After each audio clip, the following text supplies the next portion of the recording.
Hello à tous et bienvenue dans After School, le podcast qui explore la vie étudiante sous toutes ses facettes. Moi, c'est Rocha et aujourd'hui on parle de la location, que ce soit d'appartements, de maisons, de chambres. Le moment de louer, c'est vraiment devenu une galère, une véritable épreuve, même une source de découragement pour nombre d'étudiants et de jeunes actifs.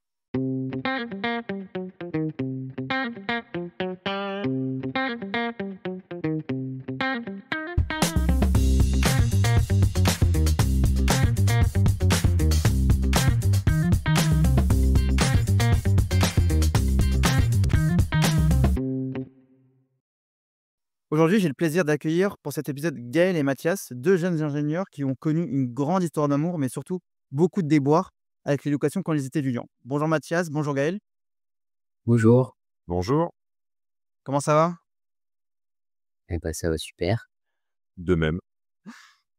Alors, déjà merci d'avoir accepté, l'invitation et d'accepter de répondre à mes questions et aussi, à des questions que se posent, potentiellement les auditeurs.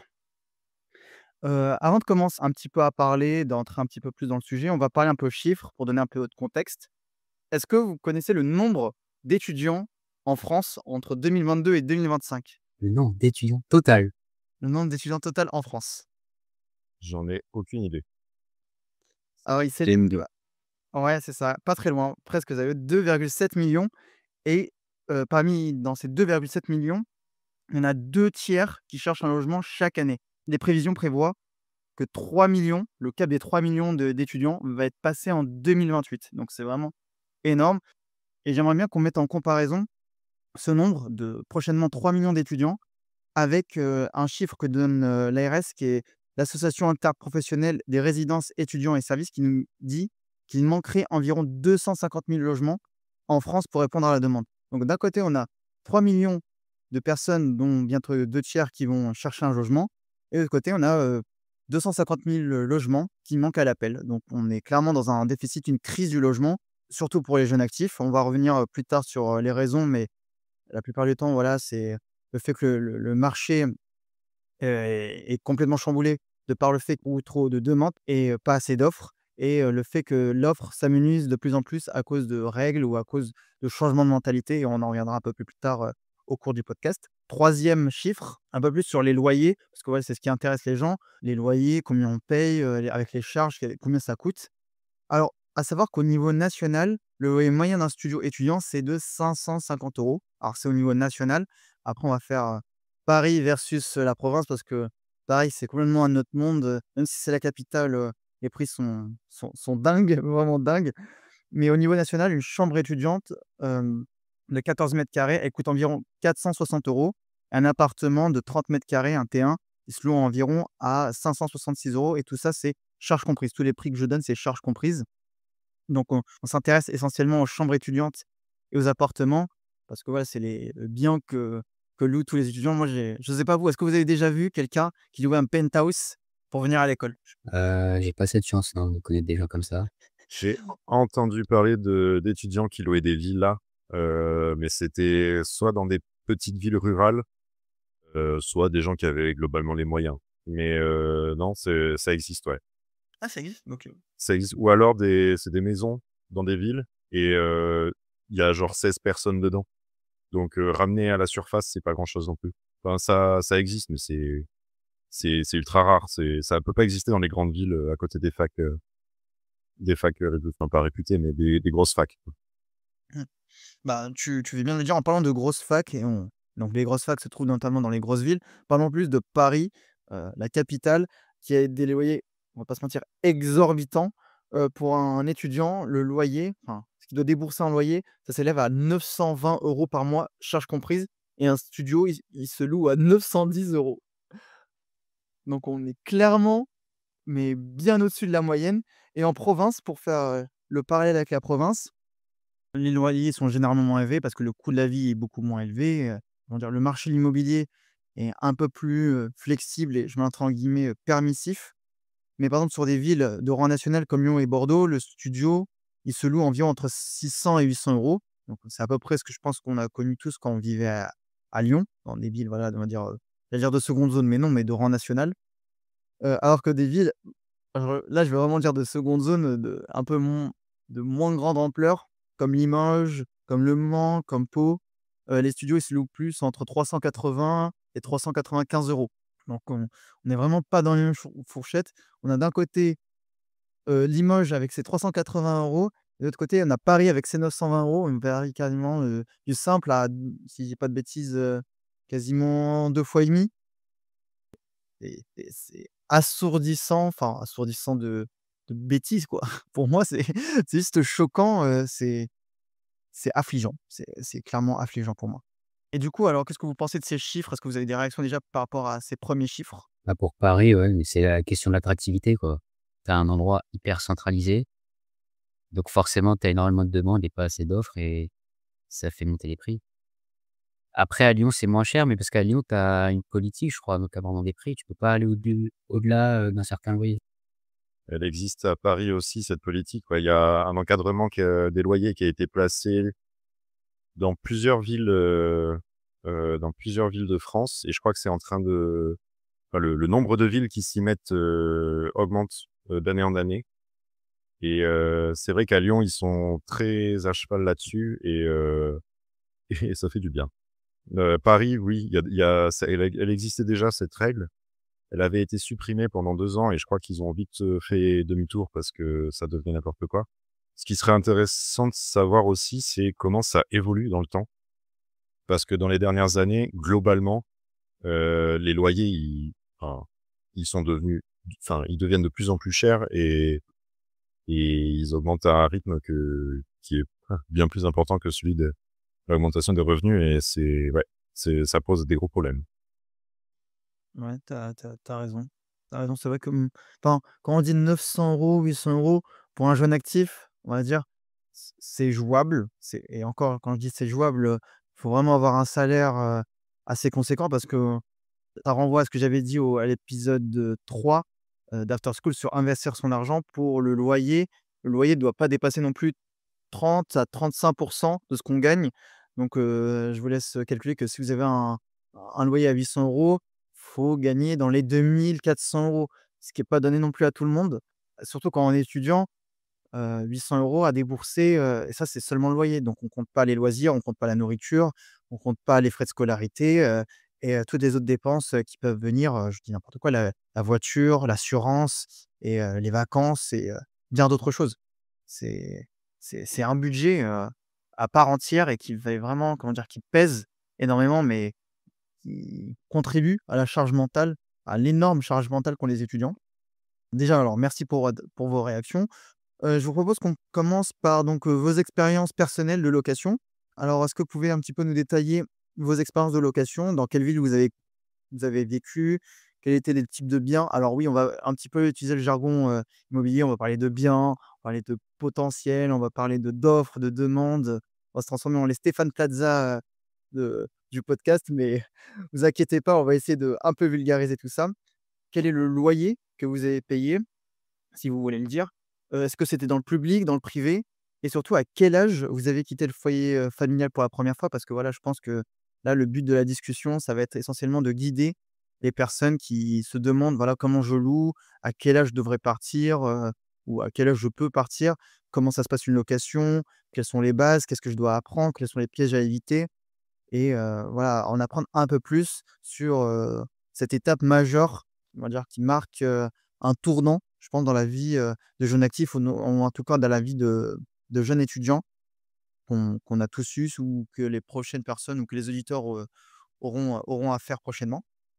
Oui, donc pour commencer, moi je suis parti assez tard. En termes juste de location, moi je suis parti assez tard de chez mes parents. Je suis parti à 20 ans. Les 2 années avant, j'étais en prépa, pas très loin de là où habitent mes parents et j'étais en internat.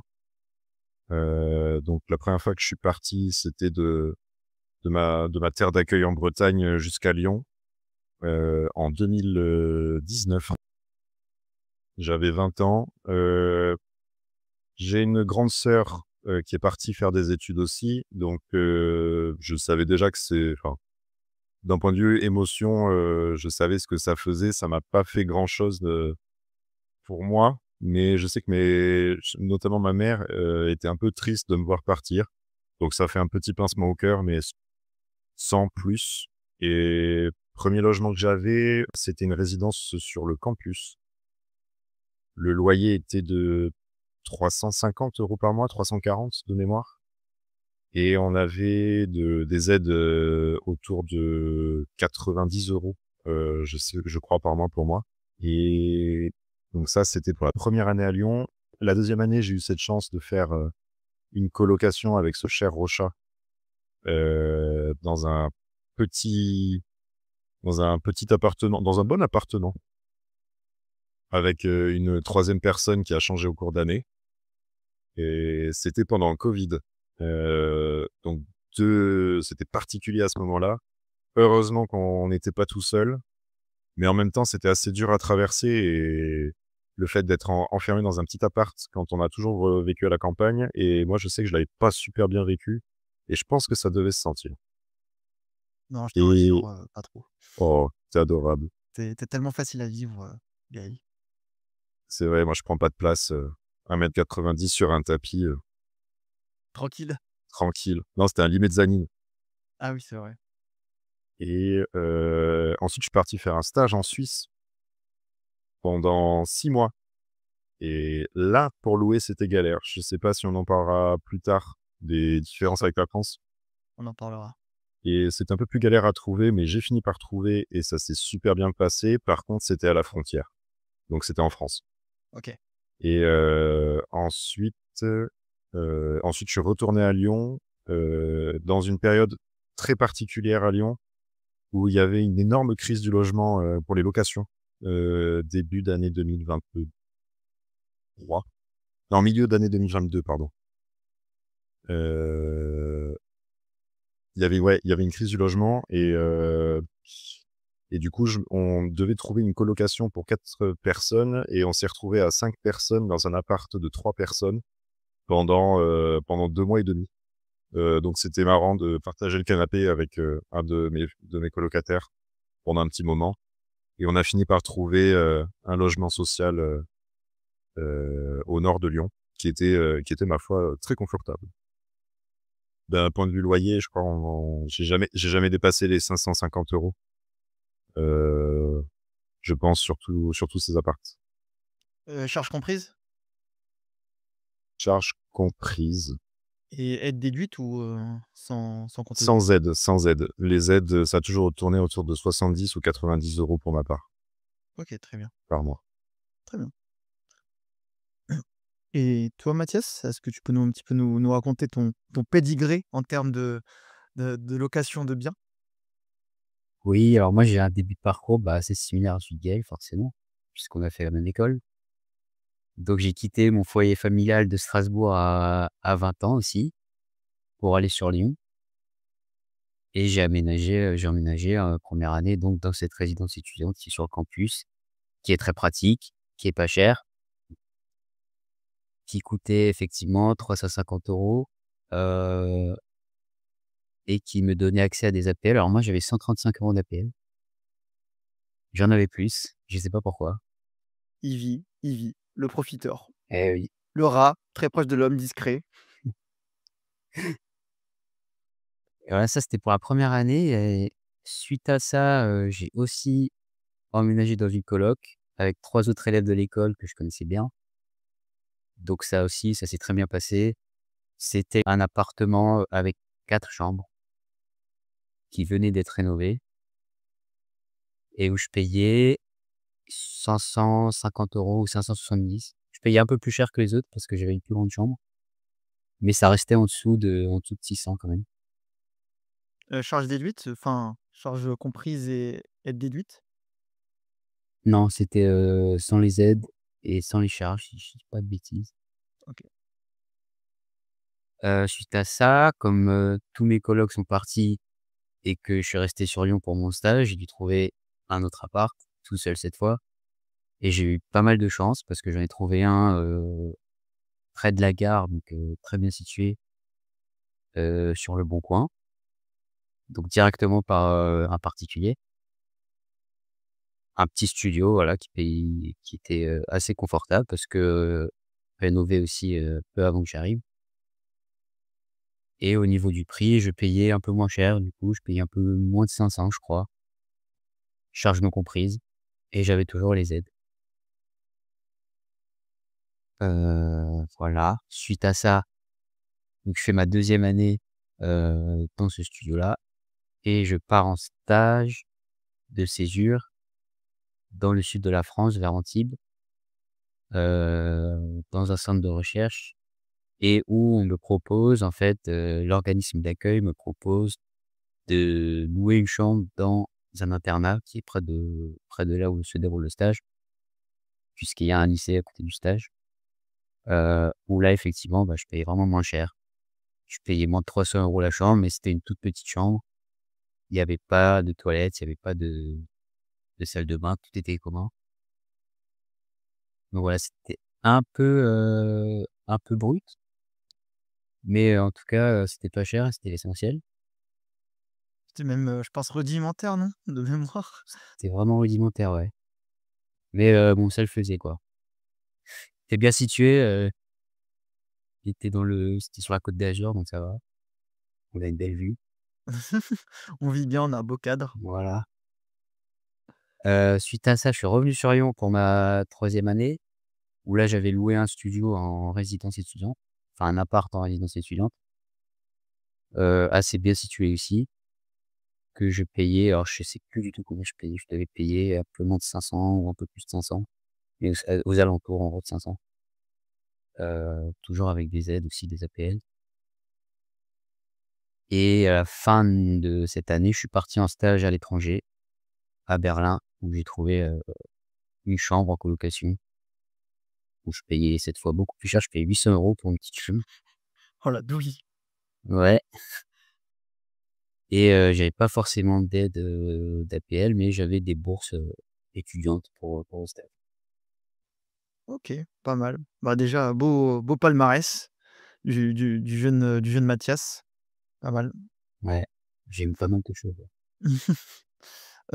Alors parlons un peu plus, de l'émotion particulière quand vous avez quitté, la première fois le foyer familial. Alors je sais que pour Gaël, tu as pas eu forcément d'émotion particulière, tu nous as dit? C'était plus, ta maman qui avait eu un pincement au cœur, si je crois bien?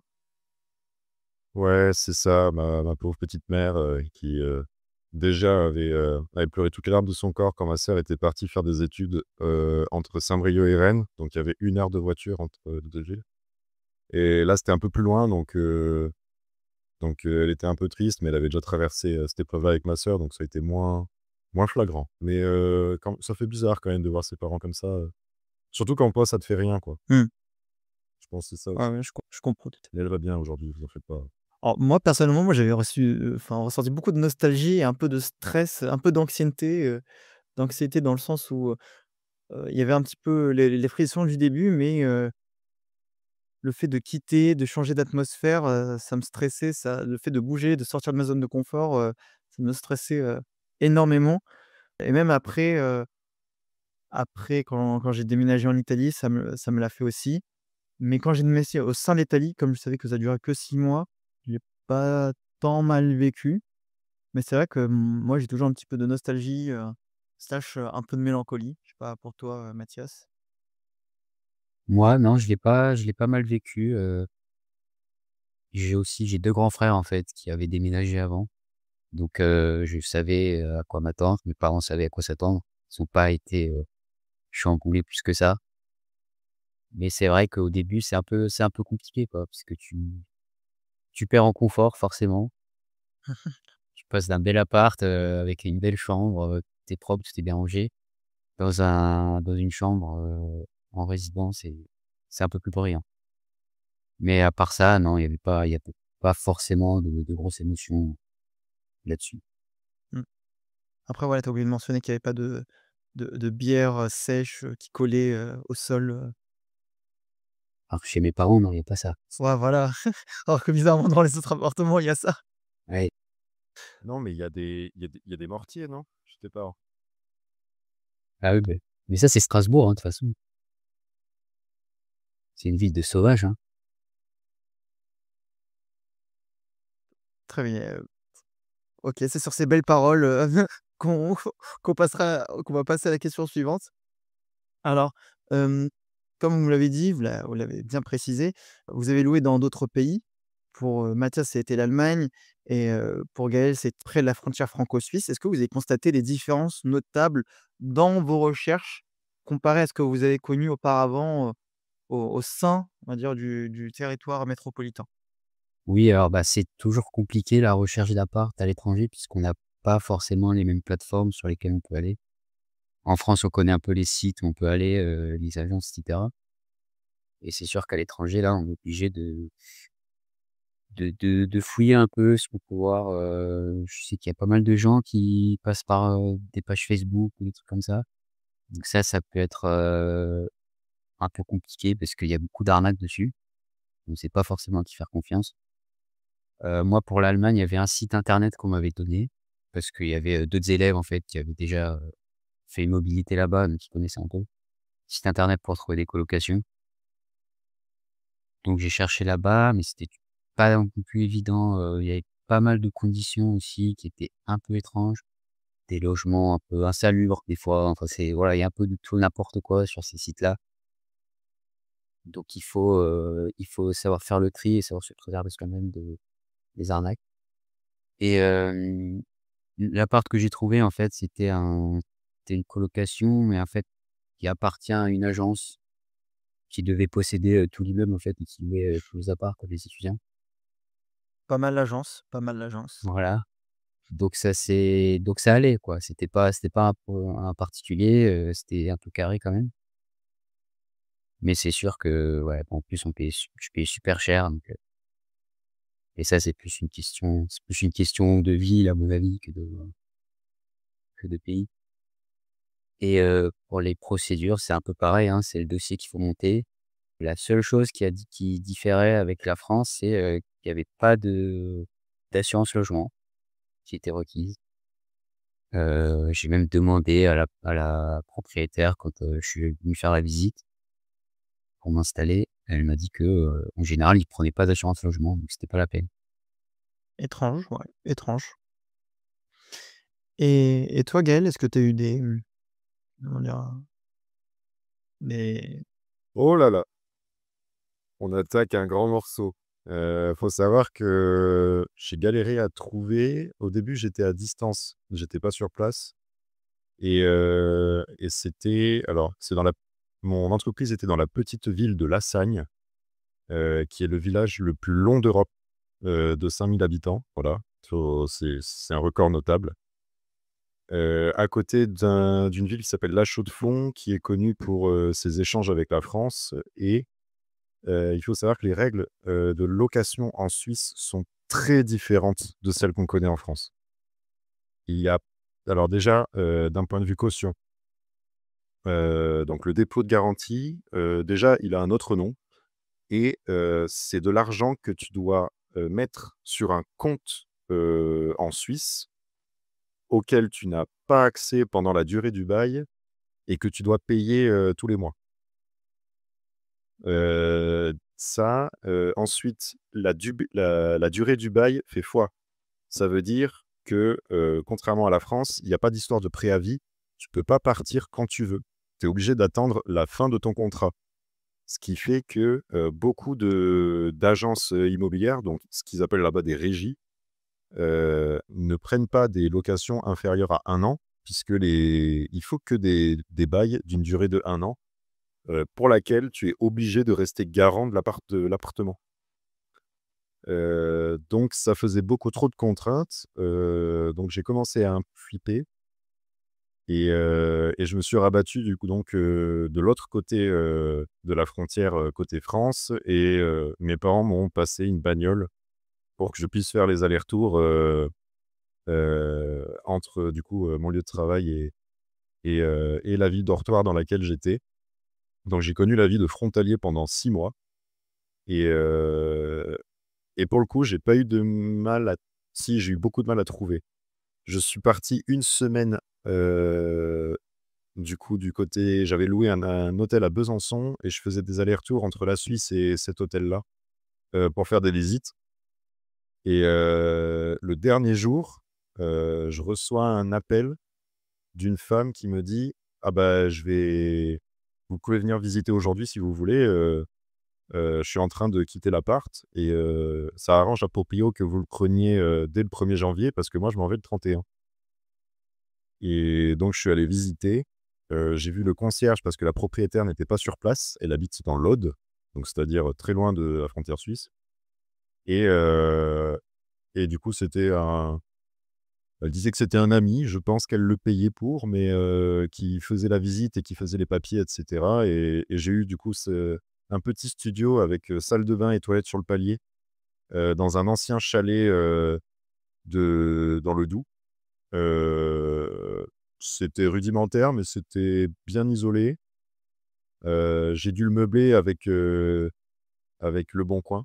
Ça s'est plutôt bien passé. Les gens venaient me livrer, leur canapé lit. Oh les cracks. Donc ouais. Bon après du coup, j'ai dépensé de l'argent dans des meubles que j'ai pas réussi à revendre derrière. Donc un peu de perte là-dessus et au niveau du loyer, j'avais pas trop de soucis puisque c'était un stage en Suisse qui était payé. Ah, Alors il faut savoir qu'en Suisse, ils considéraient qu'ils m'offraient une gratification de stage à 1 500 €. Donc j'avais jamais eu autant d'argent, par mois, avant. Donc voilà. C'est Là-dessus, il y a pas trop de soucis. Si on se fait payer son stage en Suisse, il y a on galère pas au loyer sur le loyer, quoi. mmh, OK.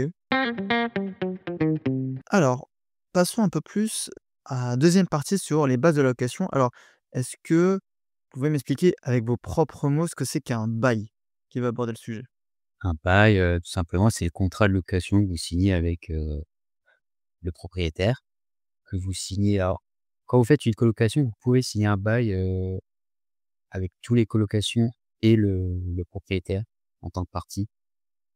Faut savoir que des fois les bails sont séparés, ça peut changer et le bail vous engage à payer un certain montant pour le loyer tous les mois, avec des charges qui peuvent être comprises ou pas dedans et certaines conditions à respecter, alors qui sont très simplement de respecter, l'intégrité des lieux, de pas tout casser et avec certains délais aussi que vous pouvez avoir pour les préavis. Si vous voulez quitter le logement, vous avez un préavis à respecter, donc une durée à partir de laquelle, vous devez déposer votre, courrier pour signifier au propriétaire que vous allez quitter le logement. Parce que oui, sinon le recon la reconduction, elle est tacite si c'est pas de préavis. Elle peut être tacite, ouais.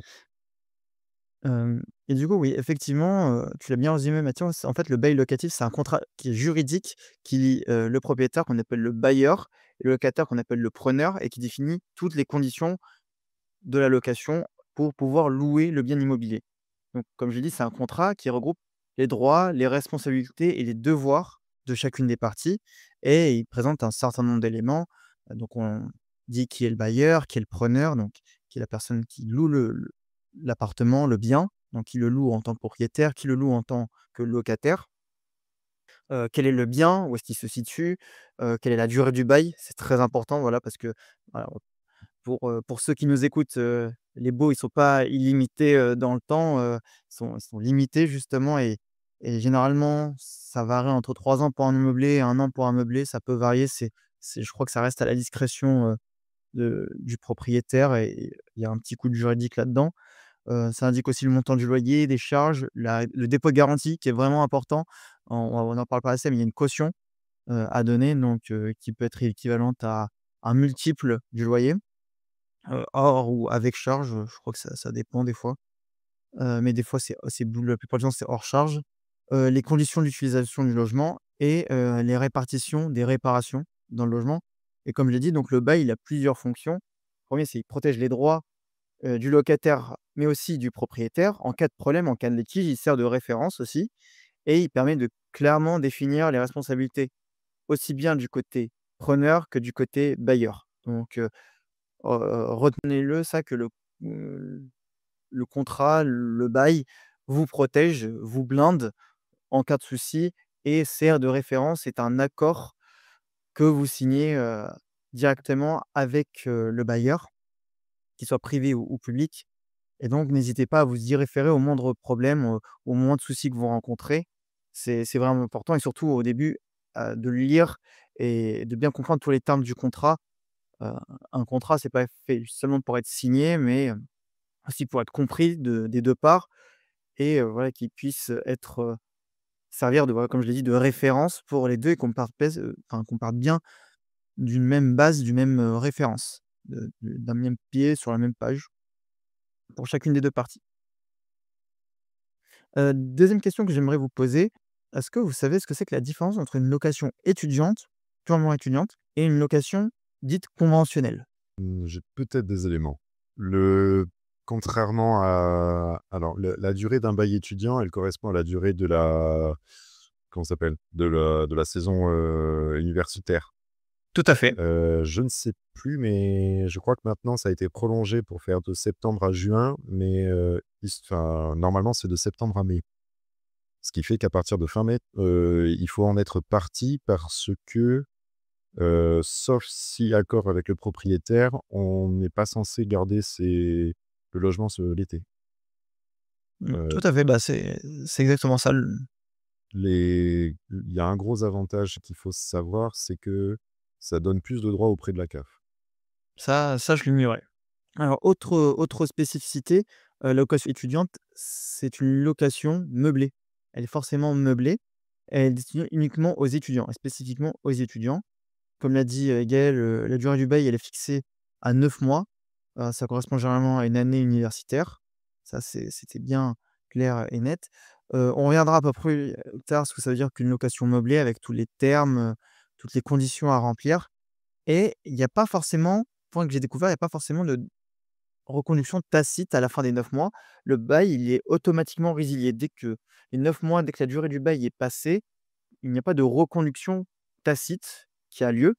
Par exemple, dans un appartement, si au bout de la fin du bail, on n'a pas émis le préavis auprès du bailleur, dans certains contrats, c'est dit qu'une reconduction tacite sera faite et donc ça veut dire qu'on repart pour la même durée de bail, premier bail initial, à repayer un loyer et on ne pourra pas aller prendre vu que c'est un contrat juridique qui nous lie, tous les 2. Donc on ne pourra pas, faire, opposition d'une certaine manière, mais alors que dans la location étudiante, voilà, au bout des termes du bail, terme de la durée du bail, on doit, quitter les lieux et le bail, il est automatiquement résilié. Il faut en faire un nouveau, enfin en créer un nouveau et re-signer et faire toutes les démarches administratives. Parlons un peu plus de location meublée. Alors, je pense que vous voyez la question, et surtout je pense que vous connaissez sûrement des éléments de réponse. Vous avez sûrement des éléments de réponse là-dessus. Qu'est-ce que c'est qu'une location meublée? Sachant que vous en avez, loué, tous les 2 quand vous étiez, sur le campus à Centrale. Qu'est-ce que comprend une location meublée? On joue au jeu de la famille en or là? C'est parti, on commence par, Mathias, donne-moi un élément. Un lit, Oh là là, très bien, très bien. Gaël? Des couverts, enfin de quoi manger, quoi. Tout à fait, un ensemble de vaisselle. Mathias? une, cuisinière, Exact, de quoi cuisiner, tout à fait. Gaël? Un bureau? Des meubles. Des meubles, c'est meubles de rangement, enfin, des étagères, de rangement, au et au moins une table et plusieurs chaises. Tout à fait. Mathias? une, salle d'eau. Une salle d'eau, laisse-moi vérifier dans mes notes. Je ne pense pas, Ah ouais? je ne pense pas. Tu peux avoir les toilettes sur le palier, en En tout cas, dans la loi Allure, donc qui a été mise en place qui est mise en application en 2014. Elle nous donne la définition d'un logement meublé. Un logement meublé est un logement décent, équipé d'un mobilier en nombre et en qualité suffisant pour permettre aux locataires d'y dormir, manger et vivre convenablement au regard des exigences de la vie courante. Et la salle d'eau, n'apparaît pas selon moi. Non, elle n'apparaît pas. Il doit y avoir quand même parce que un des besoins quand même, il y a un besoin d'hygiène, dans la vie courante. Après, je pense que ça n'impose pas le fait qu'elle doit être comprise dans l'appartement, mais il faut au moins qu'il y ait accès Mmh, à un truc, partagé, quoi. mmh. Alors je vais vous lire la liste des termes restants. Un ensemble d'ustensiles de cuisine, ça vous l'avez dit. Un réfrigérateur ainsi qu'un congélateur avec au moins un réfrigérateur avec compartiment d'une température de -6 degrés, c'est ce que dit la loi. Un moyen de dissimuler la lumière émanant des fenêtres dans les chambres à coucher. Ça, je découvrais qu'il fallait des rideaux ou en tout cas des stores. Ça, je savais même pas que c'était obligatoire. Des luminaires, bon, ça paraît évident et surtout du matériel d'entretien ménager adapté pour le prendre soin du logement. Ça, je le savais et pourtant, c'est rare, les locations qui en proposent, quoi. En tout cas à Centrale, moi j'ai pas souvenir, qu'on avait, du matériel ménager. En tout cas dans la résidence où j'étais, on n'avait pas de matériel ménager et ah oui, il faut aussi dans le lit, enfin plus que le lit, il faut la literie complète, donc le lit, le matelas, un drap, une couette ou une couverture et ainsi qu'un four ou un four à micro-ondes. J'avais oublié, mais four et four à micro-ondes, font aussi partie de la liste. Donc si vous regardez bien, bah, j'ai pas l'impression d'avoir, vu, nombre, de locations qui étaient dites meublées, qui le sont véritablement, au sens de la loi. Ouais, en général, il y a de quoi faire. Le matériel ménager, je suis d'accord avec toi. Ce qui peut être chiant pour les étudiants, notamment, pour un logement meublé, le dépôt de garantie, donc la caution, le montant maximal de la caution peut aller jusqu'à 2 fois le loyer hors charge. Ce qui peut faire des dépenses colossales à l'arrivée au logement, puisqu'on doit payer 3 fois le loyer hors charge, plus les charges Mmh. et ça peut faire gros, sur un budget. Il y a ça non, après, c'est juste une histoire de longueur du bail. En location conventionnelle, le bail ne peut pas être inférieur à 12 mois. Mais ça change pas grand-chose, pour les étudiants. Le Mmh. dépôt de garantie, c'est vraiment à noter, ouais. OK, bah, retenez ça, les chers auditeurs, que voilà, précieux conseils que vous fournit, Gaël et ces informations, vont pas, j'espère, tomber dans l'oreille d'un sourd. Mais c'est vrai que oui, je on est appris un peu plus sur la location meublée et c'est étrange, surtout la literie, c'est le ce qui m'a le plus choqué parce que moi, quand je suis arrivé, dans la résidence étudiante, bah, j'arrive, je vois, un matelas, et une structure de lit et c'est tout, quoi. Il y a pas d'oreiller, il y a pas de couverture. Par chance, j'étais venu avec, mais je me dis quelqu'un qui est pas venu avec et qui lit location meublée et qui vient sans couverture, sans rien, typiquement, pour pas le citer, Adam, qui était venu, sans couverture, sans lit, sans vaisselle, sans rien du tout et qui découvre la chambre et qui voit que c'est clairement vide et qui a fait toutes ses courses, ben, le jour même, près de la résidence, au centre commercial qui était près de la résidence. Bah, c'est vrai que c'est pas tout le temps facile. Enfin, en tout cas, moi, ça me surprend quand on me dit maintenant, location meublée que, il y a plein de choses que je vois pas. Par exemple, le four à micro-ondes, il y est pas et ça nous débrouiller, les plaies, elles marchent, 3/4 du temps, quand elles veulent, ou, maintenant, il faudrait mettre, je pense, Wi-Fi. Parce que maintenant, pour moi, Wi-Fi, je peux plus louer, s'il y a pas de Wi-Fi. Moi, je deviens fou s'il y a pas de Wi-Fi. Nous, on avait un service pour changer nos draps, je crois, dans notre Ah oui, c'est résidence. Il fallait y aller, je crois que c'était une fois par mois ou une fois tous les 2 mois. Il fallait descendre au rez-de-chaussée et on échangeait nos vieux draps contre des nouveaux. Donc c'était vraiment quali pour le coup. parlons un peu plus des conseils que vous avez quand vous cherchez une location. Donc, on sait que voilà, vous avez quand même beaucoup cherché, beaucoup, enfin, trouvé en tout cas, et surtout que les recherches, elles sont très longues. Ça dépend énormément de la ville, du timing, de la durée aussi qu'on cherche, sur une longue durée, une courte durée, de la taille, du 1001 critères. Mais, quels sont vos 2 conseils pour mieux trouver une location? Alors vous donnerez chacun vos 2 conseils, après je donnerai les miens. Mais c'est vrai que vous ayez 2 conseils à donner à quelqu'un qui dit: «Bon, je dois déménager pour, la première fois de chez moi et je ne sais pas comment on fait pour chercher un appart, comment chercher, où trouver, que faire, quand j'ai trouvé?» Est-ce que vous avez, voilà, des conseils? Déjà, s'y prendre à l'avance, comme ce cher Rocha l'a dit, ça peut prendre du temps et après je sais que quand on sort du lycée, on ne sait pas forcément où est-ce qu'on va atterrir, surtout depuis Parcoursup. Donc ça peut poser problème effectivement de s'y prendre à l'avance, mais il faut quand même se dégager du temps pour ça. Si je devais en donner un deuxième, ce serait, bah, c'est pas vraiment un conseil, mais c'est vraiment d'éviter les marchands de sommeil. Il y a énormément de fausses sociétés, enfin, des fois, c'est juste des personnes, mais des fois, c'est juste à des fausses sociétés qui se montent vraiment, en début d'été justement pour essayer de choper des étudiants dans le besoin et du coup, soutirer de l'argent. Je sais que notamment ce qui se fait, ce sont des sociétés qui se décrivent comme n'étant pas des agences immobilières et qui vendent une liste d'annonces d'appartements. Donc on débourse en général une centaine d'euros juste pour obtenir une liste, papier de logements qui sont la plupart du temps, enfin les annonces sont complètement bidons. Donc ouais, ça existe, c'est pas des légendes et enfin, on a, enfin, j'en ai vu une de mes propres yeux, ça fait bizarre et ouais, c'est totalement illégal, faut les signaler dès qu'on les trouve.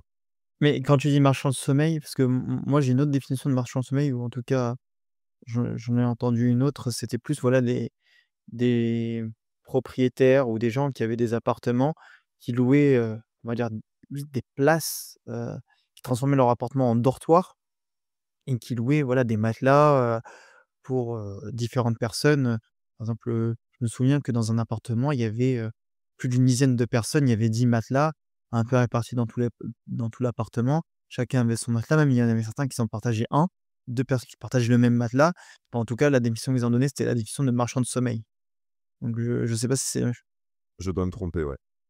mais c'est enfin, en gros, ce qu'on vous dit, c'est voilà, essayer de faire attention. Après, c'est pas toujours facile quand on dit faire attention, c'est pas toujours, évident à quoi, mais après on reviendra un petit peu plus sur à quels signes ou quels sont les red flags qui pourrait y avoir. Mais ouais, très bien, donc voilà, on va dire, voilà, un petit peu, se poser des questions pour Gaël et prendre de l'avance. Pour toi, Mathias, ce serait quoi Ouais, ouais, ouais, bah, je vais le rejoindre un peu, au niveau des arnaques, parce qu'effectivement, ça m'est déjà arrivé de tomber sur une agence qui propose ce genre de service. tiens, tiens, tiens.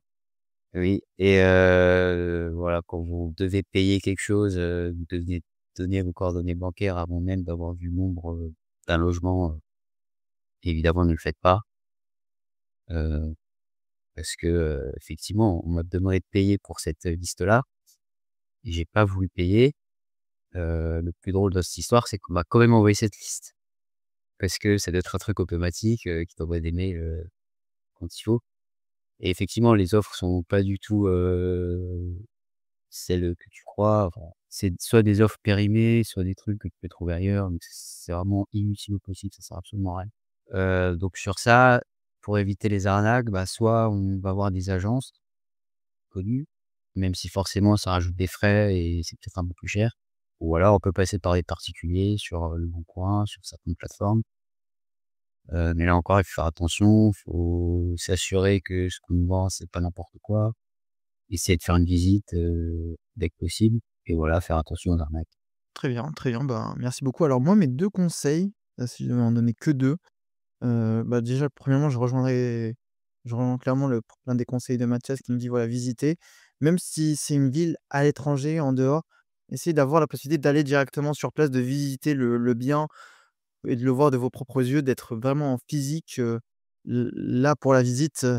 Moi, par exemple, quand je suis allé en Italie, quand j'ai parti pour mes études, j'ai quand même pris 2 jours, voilà, off pour, planifier toutes mes visites et visiter chacun des appartements pour, voilà, rendre compte de ce que ça a donné dans la vraie vie, des proportions, de ce qu'il y avait de bien, de pas bien. Parce qu'on va dire, les photos, surtout qu'en Italie, les photos, on n'en parle pas.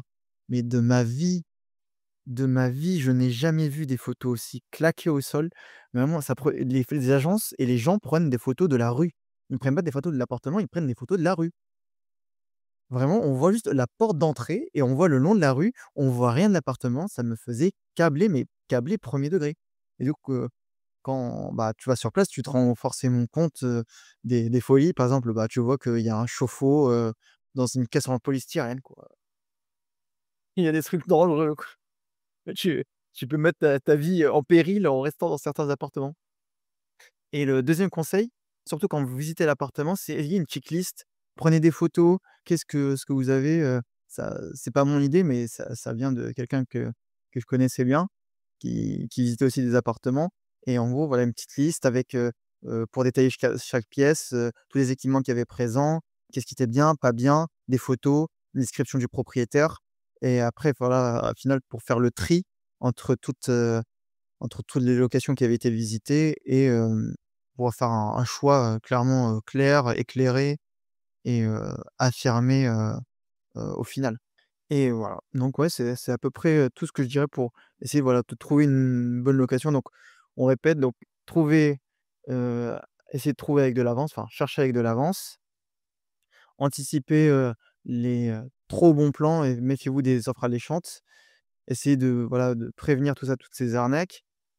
Visiter le lieu en lieu propre et essayer, voilà, de prendre, des notes et comment dire? Vous renseigner sur l'appartement, avant de faire votre choix. Hem, Parlons en parlant de choix et surtout de bons choix, quels sont les bons plans ou en tout cas les tips que vous pouvez donner aux auditeurs? Alors je sais qu'un des bons conseils qu'on peut avoir, quand on est en école, ou à la fac et qu'on connaît des gens, on a des personnes qui se mettent en colocation et qui, d'une année sur l'autre, peuvent partir, ailleurs ou en stage ou finir leurs études et donc peuvent passer la location à d'autres personnes, qu'ils connaissent. Donc en faisant un peu jouer le réseau, on va dire, des gens qu'on connaît, on peut trouver des logements, de manière assez sûre. On sait à quoi s'attendre, on s'expose pas forcément à des risques et on passe directement par le propriétaire, qui peut nous louer le bien. Et si on connaît personne, Zayo, si on n'a pas d'amis à l'université? Et bah, si on n'a pas d'avis à l'université, déjà, c'est triste et aussi, faut pas hésiter à se renseigner. On peut avoir des sur les réseaux, sur des peut-être même demander à l'école ou à la fac, s'ils ont des plans. Il y a des résidences étudiantes, il y a le Crous et cetera et ça aussi, quand vous allez en stage, peut-être que l'organisme d'accueil a des plans à vous proposer.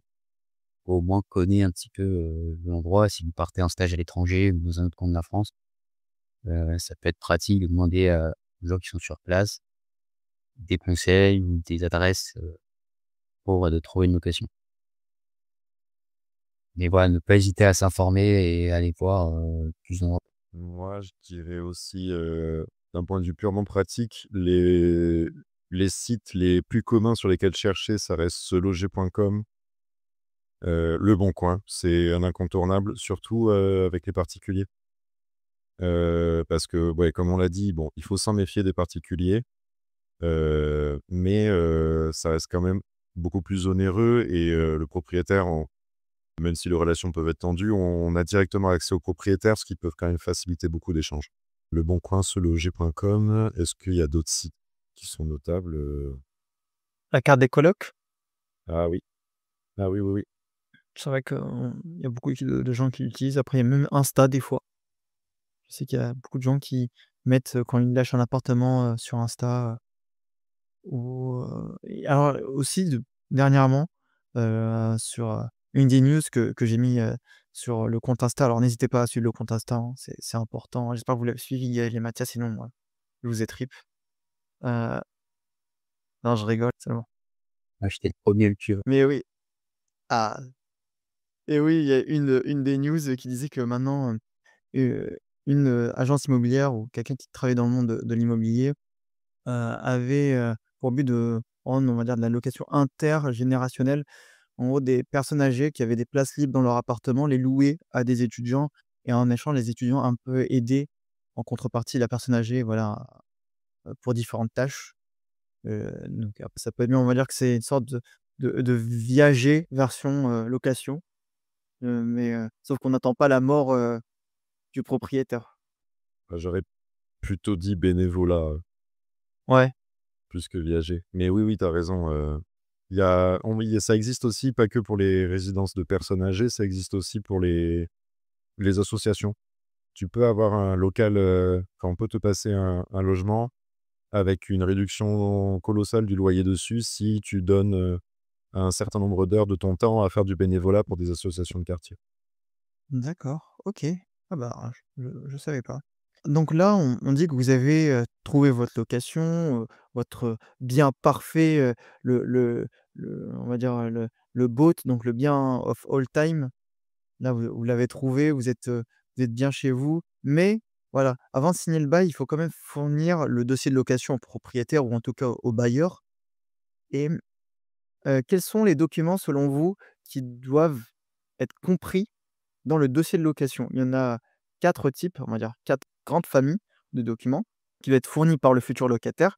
Après, je ne parle pas des documents fournis pour pour la caution, on en parlera juste un petit peu après, qu'est-ce que c'est que la caution? Mais quelles sont les familles de documents, qui doivent être présentes dans le dossier de location, selon vous? Ah, il y a les papiers d'identité déjà. Voilà, l'identité, tout ce qui concerne l'identité, ça peut être les cartes, le passeport, le permis de conduire, les cartes de séjour pour les personnes, enfin, étrangères. Ouais, quoi d'autre? Tout ce qui justifie tes ressources, soit les avis d'impôt sur le revenu, taxes foncières, comment ça s'appelle? Contrat de travail, les derniers bulletins de salaire, les quittances de loyer aussi. Alors, quittance de loyer et contrat de travail, c'est d'autres familles, mais c'est exactement ça. On a le bulletin de salaire, l'avis d'imposition, les revenus fonciers et on a aussi même les justificatifs de bourse pour les étudiants boursiers. Mais c'est vrai que oui, le contrat de travail, il fait partie, de la famille de la situation professionnelle. Si le locataire travaille ou pas, si oui, dans quel cadre? S'il ne travaille pas, ça peut être une carte étudiant et on a la dernière famille, c'est tout ce qui est, en relation qui prouve, en tout cas, la présence d'un domicile, donc les quittances de loyer, les attestations d'hébergement, les avis de taxes foncières aussi. Donc ça, c'est pour tout ce qui est domicile. Alors je vais vous raconter une anecdote marrante, mais juste avant, donc tous ces documents, ils doivent être convertis aussi en euros. Si, s'ils sont pas convertis en euros, ça peut être bloquant pour le dossier, mais je crois que alors je sais pas si c'est une obligation ou en tout cas un conseil et si le propriétaire, il demande des documents non autorisés, qui sont pas compris dans cette liste, il peut risquer une amende de 3 000 € et 15 000 € si c'est une personne morale. Donc, qu'est-ce qu'on entend par personne morale? C'est une entreprise, typiquement. Et quand j'ai appris ça, mais ça m'a remis en mémoire une anecdote ou une histoire qui est arrivée à mon frère, à mon petit frère, quand il voulait louer un appartement. Alors, il voulait aller louer un appartement à Pau. Il arrive à Pau et une des agences immobilières lui demande, mais dans le plus grand des calmes, le livret de famille.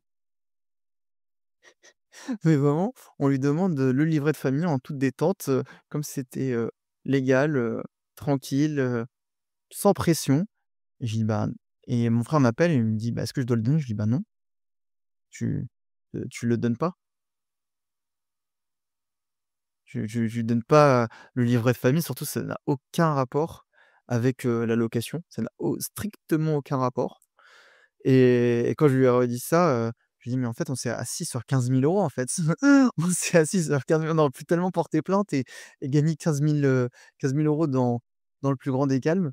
Mais, j'ai pas vu et après il y a tous les documents aussi pour le dossier de location pour la caution, donc que ce soit une personne physique ou une personne morale parce que même j'ai découvert qu'une personne morale pouvait se porter caution pour une personne, pour un locataire. Moi, je savais même pas. Je sais pas si tu savais Mathias? Non, ça, je savais pas du tout. Ah, je savais pas. Ah, bah, maintenant tu l'apprends. Parce qu'il y a la garantie aussi, il y a la garantie Visale. Quand tu n'as pas de garant, on peut avoir, l'État qui se porte garant, nous, bon.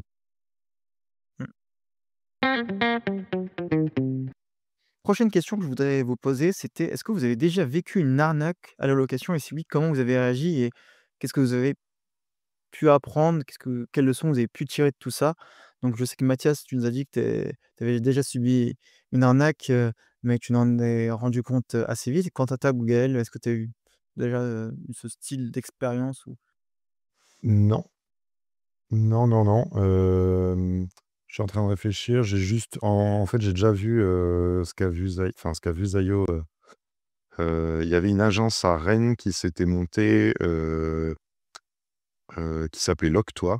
Je sais pas si, il continue de sévir encore, mais ils avaient loué, de manière provisoire un local, dans une rue, avec plein d'agences immobilières autour et en fait, il y avait trois dames à l'intérieur qui, enchaînaient les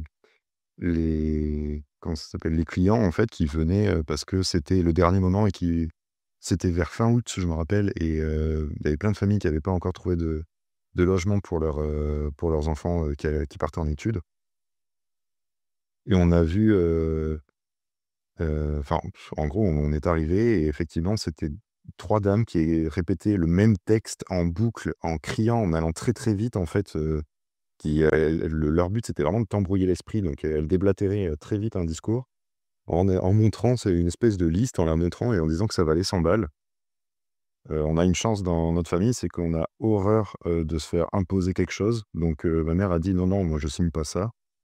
Donc on s'est barré et c'est une semaine plus tard qu'on s'est dit, «Ah mais merde, en fait, si ça se trouve, c'était une arnaque» et on est allé voir et effectivement, ils se sont fait pincer. Ça existe, ouais et c'est pas si évident que ça, ouais, de s'en rendre compte. Déjà parce qu'eux ont les techniques et puis, en plus, en fait, il y a le comment ça s'appelle? Le stress, la pression de devoir trouver un logement, en peu de temps, avec beaucoup de contraintes puisque, en général, quand, les propriétaires doivent louer à des étudiants, ils savent qu'ils vont pas rester des années. Ça met énormément de pression et ça fait vraiment accepter n'importe quoi, donc c'est pour ça qu'il faut prendre son temps, ouais. Mmh. Ouais et de toute façon, il faut dès qu'on vous demande de payer quelque chose, faut être très méfiant. Ouais. Si on Normalement, faut payer une fois qu'on a fait la visite, qu'on a signé le contrat avec le proprio, qu'on a fait l'état des lieux aussi. Heu, D'ailleurs aussi sur l'état des lieux, il peut y avoir des arnaques dans le sens où si on ne fait pas assez gaffe à bien noter tout ce qui est plus ou moins délabré dans l'appartement, on peut se prendre ça quand on rend l'appart et devoir payer des réparations, de choses qu'on n'a pas faites. Donc faut vraiment, là-dessus être très intransigeant. Noter limite la moindre rayure qu'on voit, la moindre tache, voilà, s'il y a l'eau chaude ou s'il y a pas l'eau chaude, vérifier à ce moment-là aussi. Mmh. Ouais, c'est vrai, ça me rappelle une anecdote, que quelqu'un avait vécue. C'était, tu dois connaître Mania, c'était dans la coloc de Blaise, Ouais, qui vivait dans un appartement et en fait, au moment d'état des lieux, on leur chiffrait, des frais de nettoyage de chambre, des frais de nettoyage de matelas, de couettes.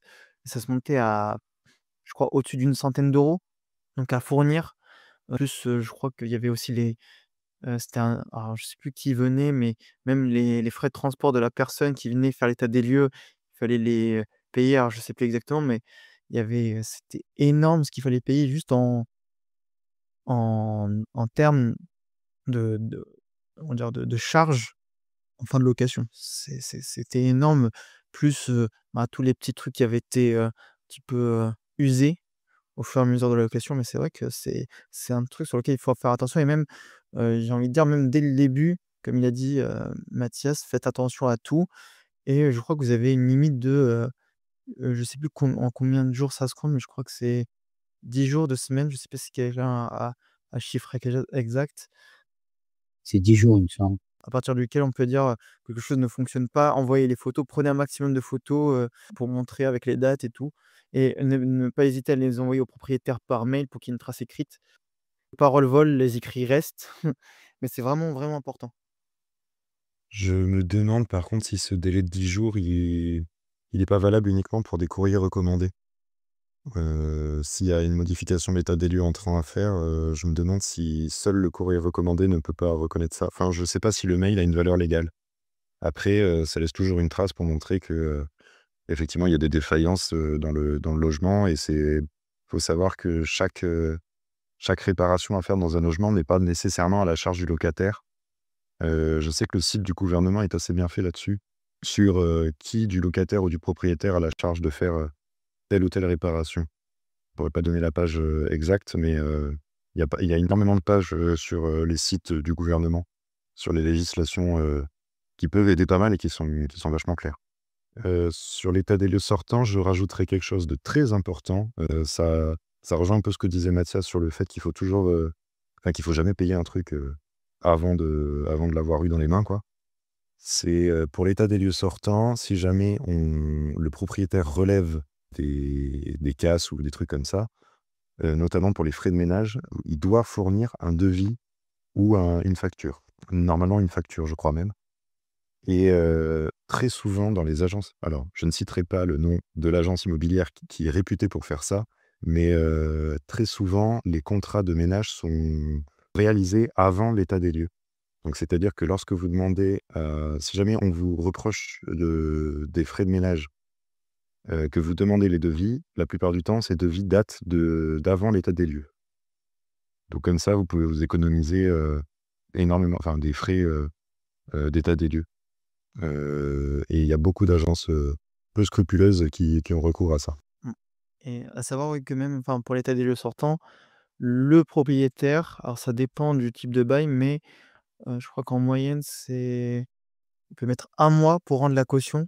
Entre 1 et 2 mois, je crois que ça peut aller, pour rendre la caution. Donc on va dire que certains propriétaires la rendent, les 2 jours d'après, les 3 jours dans la semaine. Certains mettent vraiment jusqu'à la dernière minute. Moi, une fois, je crois que j'ai eu mon retour de caution, qui devait être 1 mois après. Je l'ai reçu plus d'1 mois après.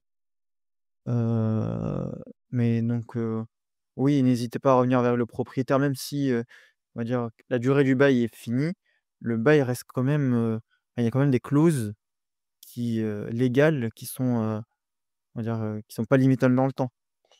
Même voilà, quand vous avez signé le contrat, il y a des clauses, qui viennent vous protéger, comme on a dit. Parlons un peu plus, si vous le voulez bien, des, difficultés, pour trouver Heu, un appartement. Donc à quelles difficultés vous avez dû faire face, lors de vos recherches? C'était quoi vraiment les obstacles, les plus gros obstacles, les plus imposants que vous avez dû, affronter? Alors, il y a, bah, déjà, dont on parle tout à l'heure, les arnaques. Donc faut arriver à faire le tri dans les offres. Voyez si déjà il y a des photos, si c'est bien expliqué, si c'est situé et cetera. C'est déjà bon signe. Mais c'est vrai que ça force à forcément être, aux aguets pour chaque offre qu'on va voir. Donc ça peut être un peu pesant à la longue. Et une des difficultés qu'on a, et notamment quand on est étudiant, c'est que, bah, sur les périodes de rentrée scolaire, tous les étudiants cherchent un appart et donc là, la demande devient hyper forte et on peut avoir beaucoup de mal à trouver un logement. Je sais qu'on parlait au début des prix dans des politiques d'encadrement des loyers. Il me semble qu'une des conséquences de ça, c'est que les propriétaires ont moins tendance à vouloir louer leur appart parce qu'il est moins rentable et que du coup, ça peut faire diminuer l'offre et augmenter encore la pression, de la demande sur l'ensemble des biens en location. Donc ça peut être une difficulté si vous prenez, un logement dans les périodes de rentrée, c'est-à-dire entre septembre et novembre, on va dire, et difficultés auxquelles j'ai fait face aussi et voilà. Et puis de manière plus anecdotique aussi, quand vous planifiez de faire une colocation, bah, faut mettre tout le monde d'accord et ça, c'est pas facile. Il parle, c'est du vécu ça, non? Oui, bah, faut trouver un bien qui convienne à tout le monde, quoi. Un bien et en colocation, c'est vrai que vivre avec quelqu'un, même si c'est, un excellent pote, c'est pas la même chose qu'être pote avec et des fois, faut ouais, faut s enfin, quand on a un rythme de vie bien précis, qui correspond pas à ceux, avec qui on envisage de faire colocation, c'est vrai qu'il faut réussir à poser les bases. Je sais que pendant ma deuxième période de colocation, il y avait eu des grosses tensions parce qu'il y en avait, bah, qui faisaient moins de ménage que les autres parce qu'ils avaient moins de critères de propreté, enfin ils étaient moins stricts d'un point de vue propreté donc forcément, il y avait eu des grosses tensions. On avait dû faire des réunions autour d'un goûter, pour bien remettre les choses en place et quitte à mettre des règles strictes et un peu chiantes, mais qui permettent au moins à chacun de faire sa part, pour habiter, c'est clair. Un autre point pour la recherche d'appart, c'est l'éloignement géographique. Souvent, je pense à mon vécu, et je pense que Amine aussi a vécu ça, le fait d'habiter loin des grandes villes quand on doit partir faire des études, bah, c'est pénible parce qu'on est obligé de carrément passer un séjour dans cette ville-là pour pouvoir faire des visites. Ce qui est pas si mal que ça, parce que ça permet au moins de découvrir, le coin dans lequel on va habiter pour, au minimum 2 ans, au maximum 5 ans, donc au maximum même plus, hein. Donc ouais, c'est quelque chose à prendre en compte, notamment le budget, supplémentaire que ça implique. Moi, personnellement, les difficultés que j'ai vécues, c'était, vraiment, la rapidité à laquelle les biens étaient loués. Vraiment et vraiment, je ne rigole pas, je suis totalement sérieux là-dessus. J'avais appelé pour un appartement qui était, à Turin, là où j'allais vivre. Appelle, 2 heures avant, l'agent immobilier me dit: «Voilà, on peut planifier un rendez-vous en visio». J'étais à ce moment-là à Nice, j'étais revenu, il y a quelques jours avant, j'étais à Turin, mais j'étais revenu à Nice et j'avais trouvé cet appartement et au rendez-vous visio, c'est qui arrive, je crois 1 heure et demie, 2 heures après. La personne ne se présente pas, l'agent ne se présente pas et quand je l'appelle, je lui dis: «Bah, pourquoi vous vous présentez pas?» Il me dit: «Bah, le bien est loué». Mais je lui dis: «Mais est-ce que c'est pas possible de nous donner un mail?» Il fait: «Oui, mais je peux rien y faire» et ça m'est arrivé un paquet de fois, même, en Italie, ça m'est arrivé, mais un nombre de fois, mais incroyable, où j'appelle, une annonce et quasiment les 3 quarts du temps, on me dit: «Oui, c'est déjà loué». Je dis: «Mais c'est loué depuis combien de temps?» «Bah, c'est loué depuis une semaine, 10 jours». Je fais: «Oui, mais votre annonce, elle est encore sur le site en question, pourquoi vous pouvez pas l'enlever?» «Oui, je ferai tout pour l'enlever». Je fais: «Oui, mais le problème, c'est que tout le monde dit ça, mais au final, on sait pas et du coup, c'est une perte de temps, inconsidérée, enfin inconsidérable surtout. Vraiment, c'est du stress. À chaque fois, on se dit: «Bon, est-ce que l'appartement va être pris ou pas?» C'est vraiment beaucoup de d'appréhension qu'on a à chaque appel et la 2e difficulté que j'avais, c'était, carrément des, appartements qui étaient réservés pour un certain type de personnes et alors je vais m'expliquer parce qu'on va dire: «Ouh là, qu'est-ce qu'il dit?» Il y avait des appartements qui étaient réservés, pour des personnes qui travaillaient pour une certaine entreprise. C'était pas l'entreprise qui demandait, mais le propriétaire disait: «Oui, je n'accepte que les gens qui travaillent, dans cette entreprise», qui était, voilà, une entreprise de la région et il ne prenait que ces personnes-là. Toutes les autres personnes, il ne les prenait pas. D'autres, biens, d'autres propriétaires qui disaient: «Bah, je ne prends que les filles». Donc ça fait encore, en moins. Alors je dis pas que c'est une bonne chose ou une mauvaise chose, mais ça fait des logements en moins pour d'autres personnes et de plus, voilà, moi qu'il y avait un animal à ce moment-là, bah, aucun appartement on pouvait apporter son animal. C'était, ultra compliqué. Des appartements où on avait, une photo de l'appartement et on voyait rien de la chambre, on voyait rien des autres pièces. C'était vraiment enfin, surtout, c'est voilà, c'est le manque de transparence, heu, aussi bien, verbale que visuelle. C'est atroce et même les annonces, les 3 quarts du temps, elles étaient ultra mal décrites. C'était vraiment le calvaire pour trouver un appartement qui avait, voilà, une bonne description, des photos, quelqu'un qui réponde aux questions, qui est disponible et l'appartement libre et qui a les bons critères, de sélection. Heu, avec juste ça, si on trouve déjà 3 4 appartements, on est déjà content et avec voilà, plus tous les critères, qu'on a dit au précédent enfin précédemment, la zone géographique, le loyer et tutti quanti, ça fait beaucoup là, non? Ouais, ouais, ouais et sur le ce que tu disais, les logements réservés, aux femmes parfois, j'avais vu ça aussi à Berlin quand je cherchais une colocation, qui est plus compréhensible, puis c'est une coloc de filles, bah, qu'elles veuillent pas, forcément ramener. Mais effectivement, il y avait beaucoup de limitations sur ça. Soit c'était, qu'ils voulaient forcément, une fille ou, quelqu'un d'assez jeune, soit ils voulaient, un Allemand parce qu'ils voulaient pas parler, une autre langue et ils étaient entre Allemands. Donc ça limite aussi les choix, quand tu cherches une coloc. Il y a des exigences, voilà, auxquelles finalement tu es obligé de te plier parce que, bah, ils vont pas accepter ton dossier, mais voilà, tu prends. On s'y plie parce qu'on sait qu'on y reste peu de temps. Je pense que si on y restait, par exemple, je dis n'importe quoi, mais on va aux États-Unis ou on va en Suède et on nous dit: «Bah, dans les appartements, on n'accepte pas les Suédois» et on se dit: «Mais moi, je veux rester, pendant, 5-10 ans, je vois pas pourquoi je me plierais à ça». Heu, ou imagine, je dis n'importe quoi, que tu as déjà travaillé déjà depuis 2 ans en tant qu'étudiant ou tu as fait un stage là-bas et tu arrives et on te dit: «Bah, non, on n'accepte que les Suédois» et voilà, je dis n'importe quoi, pour les Suédois, il faut avoir une certaine année, pour avoir les papiers. Donc tu acceptes pas ce critère-là, alors que ça fait 2 ans que tu es là, tu connais la culture, tu connais la langue. Je sais pas trop. Moi, ça me c'est je sais pas trop comment le voir. En fait, je m'y plie parce que tu sais que tu restes pas longtemps, mais si tu restes plus longtemps et que tu dois quand même t'y plier, alors que, rien ne t'empêcherait, enfin, en tout cas, aucune clause qui t'empêcherait de le louer à part on va dire ce critère, tellement subjectif, ça me ferait un peu monter en pression, pour le dire gentiment.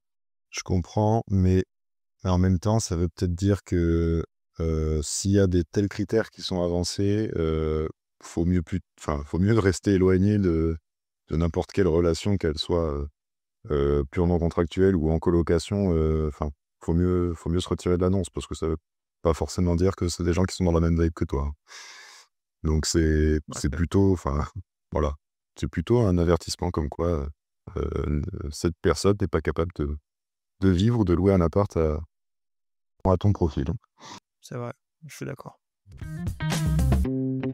On va passer à une autre partie, plus la partie finance et aide, tout ce qui concerne, voilà, c'est ce domaine-là. Comment vous faisiez pour payer le loyer à chaque fois? Est-ce que vous aviez, des aides qui venaient? Alors si oui, de qui? De d'acteurs publics, privés, de vos parents, du Crous ou je ne sais guère? Et est-ce que vous avez besoin de gérer un budget de manière, très stricte? Pour ma part, moi, j'ai eu, la chance quand même d'avoir de l'argent qui venait tous les mois de mes parents, qui me servait à payer à la fois le loyer et la bouffe. J'avais ça. En plus de ça, bah, on a les aides, les APL forcément, qui aident aussi. Après, est-ce que je devais gérer un budget strictement? Je dirais pas strictement, mais oui, tu es étudiant, tu as pas non plus un train de vie, exceptionnel. Donc tu achètes les produits les moins chers, mais voilà, tu te prives pas forcément, tous les jours de faire quoi que ce soit et voilà, sur ça. Après pour les aides, quand j'étais à l'étranger, bah, il y avait pas les APL forcément, mais du coup, on avait des bourses pour les stages, pour les étudiants qui partent à l'étranger. Il y a les bourses Erasmus, on peut demander et il y avait une bourse de la région aussi. Mmh, c'est vrai, le BRMIE, je crois. Oui, je sais plus du tout comment ça s'appelle. Je sais ça. Moi, je me rappelle avoir fait le dossier pour avoir les fonds nécessaires, enfin, qui étaient alloués aux étudiants qui partaient, en Erasmus, enfin, en tout cas en dehors de la France, en Europe. Ouais et moi, j'avais eu les 2 en fait. J'ai Erasmus et Argent. Je crois qu'en tout, ça devait faire, 2 500 €, un truc comme ça. Ouais, c'est ça, c'est à peu près ça, ouais, c'est ça. De mémoire, en tout cas, c'est ce que j'avais touché à l'époque. Ouais, c'est une somme, mais ça couvre pas le loyer. OK. Ça couvre même pas 3 mois le loyer. Ouais, c'est ça. Galère. Mmh. Moi, je les ai même pas eus parce que j'avais fait un stage à l'étranger, mais je crois que ça comptait pas dedans. Ah bon? Un stage sous contrat d'entreprise, non. C'était les stages sous convention d'école. Ah oui, OK, ouais. Non, ouais, moi, pour le loyer, quand j'ai fait des stages, du coup, c'était moi qui payais intégralement le loyer. Sinon, j'avais, un budget enfin, j'avais un budget. Soit enfin, je bossais, moi, pendant les vacances scolaires, en général, en usine. Ça m'arrivait, mais ça m'est arrivé, je crois, 3 fois enfin, sur 3 périodes de 3 semaines, je dirais, dans les années d'étudiant, de faire du petit travail au black le week-end, quand c'était vraiment, vraiment la merde. Mais j'avais de l'argent de mes parents, j'avais un montant fixe tous les mois. De mémoire, c'était 550 plus, du coup, ce que je bossais, plus, la CAF, il aide beaucoup. En général, les APL, j'ai eu les ALS aussi. Et oui, un truc que j'ai oublié de demander et que j'aurais dû, c'est pendant les stages, essayer de demander le RSA. Je crois que c'est le non, la prime d'activité, pardon. Ah oui. C'est au bout de 3 mois de stage, je crois on peut demander la prime d'activité en fonction de la gratification qu'on a. Je pense que c'est surtout mes parents qui ont porté mon loyer sur les périodes où j'avais pas de stage. Ouais, c'est vrai que moi, je crois que c'est à peu près pour m'envoyer la moitié du loyer, plus ou moins. L'autre moitié, elle venait, de par les bourses et après, bah, pour le loyer, voilà, ça venait que de ça. Pour la bouffe, c'était mes propres moyens. C'était, je travaillais, je faisais des trucs à droite, à gauche, en semaine, le week-end, histoire de me faire un peu de sous dans le mois. Mais, la nourriture, je comptais que sur moi-même. Donc si je travaillais pas, enfin, c'est pas je bouffais pas, mais, mais je travaillais tout le temps, quoi. Je travaillais tout le temps, en tout cas en période scolaire et après, hors période scolaire, l'été, bah, soit je rentrais chez moi, enfin, je rentrais chez moi pendant les vacances, mais quand c'était, le stage, j'avais un peu les sous du stage, mais, c'est vrai que les petits trucs que je faisais à droite à gauche le week-end, ben, quand je cumulais, quand je faisais les calculs, ben, en un mois, je touchais plus que ce que je touchais en stage. Donc c'était une perte, assez grande, donc, lors des mois d'été, je sais que le mois d'été de 3e année et de 2e année, ils étaient vachement compliqués à tenir parce que, sans les, enfin, en plus les bourses, il y avait plus les bourses en été. À partir de juillet, il y a plus les bourses. Mais, quand je changeais de logement, donc, j'avais pas l'été à payer. Mais quand j'avais gardé le même logement, que j'avais plus les bourses, là, ça commençait un peu à piquer, là. Mais voilà. Du coup, oui, ça force à gérer un budget et à savoir, où est-ce qu'on mettait les sous. Mais après non plus, je me privais pas trop. Bon, un peu, mais pas trop non plus. Mais ouais, il fallait quand même un petit peu serrer la ceinture pour pas non plus être dans le rouge, à chaque mois. Mais on gardait toujours le tacos du vendredi, hein. Le tacos du vendredi, c'est la tradition, hein. Sinon, on vit plus, quoi. Bah oui, mais on n'a pas le choix là, c'est obligatoire. C'est obligatoire. C'est pour la charge mentale, quoi, sinon moi j'explose. Alors je vais vous détailler un petit peu toutes les aides, qu'il y a et alors les principales, donc vous connaissez les APL, donc c'est pour les aides personnalisées au logement, qui sont destinées aux logements conventionnés, donc ceux avec quels la CAF a des conventions et pour tous les logements non conventionnés, et surtout pour les étudiants, on a l'ALS, donc allocation de logement social et on a même l'ALF, c'est l'allocation de logement familial pour les étudiants avec personne à charge. Donc si, n'importe quoi, des étudiants doivent s'occuper d'une autre personne, ça peut être un enfant, ça peut être une femme, ça peut être, quelqu'un qui peut pas travailler, un parent. C'est appréciable, et il y a aussi, je crois, des aides, régionales qui sont dédiées sur certains critères bien définis, par exemple sur l'alternance, ou d'autres, mais il faut pas hésiter à se renseigner, bah, auprès, de la caisse d'allocation familiale, la CAF, ou bien directement des CROUS, de la région, de l'académie à laquelle on est rattaché, ou bien directement à la région ou au département. Il y a des fois des aides, insoupçonnées qui peuvent être découvertes vraiment, on va dire, après coup. Je sais pas vous si ça vous a déjà fait ça de découvrir des aides, après coup, mais je crois que pour moi, je crois que ça l'a fait une fois pour le permis, mais pour les autres, pour la location, je sais plus. Moi, ça me l'a fait très souvent, ouais. Je crois, il y a accès alors, je sais pas exactement quel organisme a fait ça, mais je sais que via mon assurance de responsabilité civile, j'avais eu accès à un site où tu rentrais ton profil et il te sortait toutes les aides auxquelles tu avais droit et c'est comme ça que j'ai appris que j'étais passé à côté de plein d'aides. Très bien. Bah, merci en tout cas pour, un petit peu vos réactions sur, tout ce qui est, le chapitre finances et aides. Alors on va passer à la dernière partie qui va porter sur, tout ce que vous a appris la location et le fait de louer des biens. Donc, 1re question, je voulais savoir quels sont pour vous les avantages et les inconvénients de la location? Un avantage ou un ou 2 inconvénients? Un avantage, c'est, déjà, c'est le sentiment de liberté de fou. La première fois que tu pars de chez tes parents, pour avoir ton propre appart et tout, ça fait ouais, je sais pas, ça fait quelque chose, de positif. Tu veux manger de la mousse au chocolat à 2 heures du matin, personne te dira rien, quoi. Ouais, voilà. Peut-être un inconvénient? Je sais pas. Bon, bah, c'est que tu comptes tes sous à la fin du mois, hein. Mmh, ouais. Je pense que ça reste le plus gros inconvénient, mais il y en a sûrement d'autres que Mathias veut nous donner, ouais. Les inconvénients, ça peut être un logement un peu délabré. Si les locataires précédents n'étaient pas très respectueux. Surtout en résidence étudiante, je pense, plus que dans les résidences, enfin dans les apparts, loués directement, chez le propriétaire. Et l'avantage, bah, c'est de pouvoir vivre à son rythme. De toute façon, quand tu es étudiant, tu as pas trop le choix. Tu dois forcément louer un appart, à moins de vivre chez tes parents. Ou de vivre dans une ville étudiante, par exemple, des gens qui vivent à Paris, qui étudient à Paris, est-ce que vraiment ils vont louer un appart, étudiant? Enfin, Paris intramuros, j'entends bien.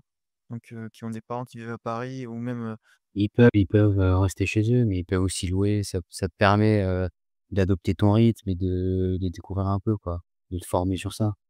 Moi, si je devais donner un avantage, c'est la flexibilité. C'est vrai que, bah, on peut changer, d'appart. On n'est pas bloqué comme propriétaire à toutes les démarches, si on a envie de changer d'appart, bah, on change. Après est-ce qu'on ça on veut, mais est-ce qu'on va pouvoir? Ça, c'est la question qu'on a tenté de répondre, durant ce podcast. C'est pas toujours facile, mais ouais, si on a envie de changer d'air et de se dire: «Bon, j'ai envie de plus d'un appartement plus grand, ou maintenant j'ai gagné un peu plus d'argent, je voudrais, un garage ou je voudrais une terrasse, ou je voudrais déménager dans ce quartier-là», bah, c'est beaucoup plus simple. C'est un peu plus, flexible, plus pratique. Et pour moi, un inconvénient de la location, le fait que, la situation, bah, c'est un petit enfin, je vais revenir un petit peu sur le penchant flexibilité, mais c'est précaire, quoi. On n'est pas vraiment chez soi. On sait qu'on habite chez quelqu'un, on se sent un peu chez soi, mais on n'est pas vraiment chez soi. On doit toujours faire attention. Enfin, je dis pas qu'on chez soi, on fait pas attention, mais on doit redoubler de vigilance, on doit être beaucoup plus responsable et surtout que tout peut s'arrêter. Je dis n'importe quoi, mais le propriétaire peut dire: «Ben, j'arrêterai de louer mon appartement pour, y vivre», ou mais après il a un délai de 6 mois pour le dire en France. Mais c'est vrai que voilà, c'est précaire aussi de notre côté.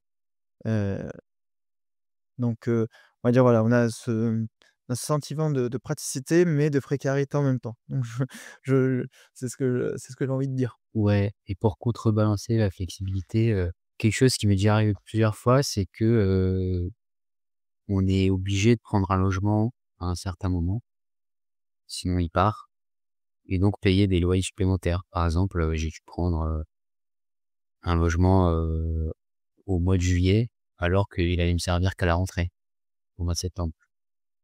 Mais comme tu as pas le choix, parce que sinon quelqu'un d'autre le prend et tu risques de rien trouver d'autre, bah, tu te retrouves à devoir finalement payer plus cher, voire toute la durée du bail que ce que tu aurais eu.